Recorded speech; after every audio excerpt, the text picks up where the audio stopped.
Here is a quick tutorial for how to use the Notes app on an iPhone to scan documents. You might need to scan something out of a textbook, or if you worked out your math homework on a physical piece of paper, you might need to upload the scanned version of that homework online. And so I have done a screen recording on my phone for how to use the app, and I'm just going to play the video and talk through what the process is. So that's why Ali is the background for this. When you first get to the Notes app, you're going to click and hold, and then you'll see where it says Scan Documents.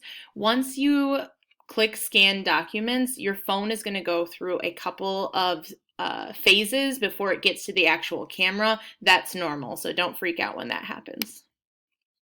So click and hold, Scan Document. Your phone goes through a couple of things, and now we're here on the actual scanner. So when you first open it, if the phone detects something that can be scanned, it'll put that yellow box around it. And if it is easy enough to take a picture of it, your phone will automatically capture it. If not, I'll show you how to do it manually as well. So this is when it automatically captures it. So that's the first page. If you do need to do more than one page, you can just flip it over or go to the next page, and then this is an example of me manually capturing it.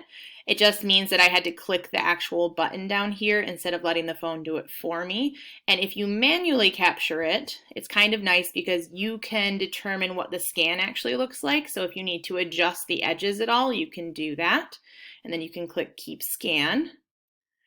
Once you have all of the pieces that you need, in the bottom right hand corner you can see it says save, and then it tells you how many scans you'll be saving. So down here it says save to, and so that will save the 2 pieces of paper that you scanned. And then that's the document that you have scanned. So it's got 2 pages in it, and now you can share it in any way that you would like in the top right hand corner. I usually use, oops, sorry, go back a second.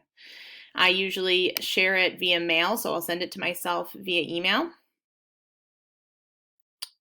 And then it just pops up as a PDF in the actual email.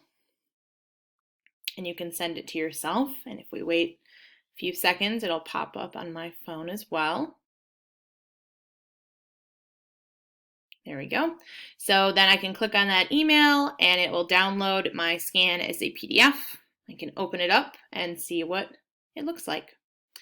If you have any more questions, please let me know.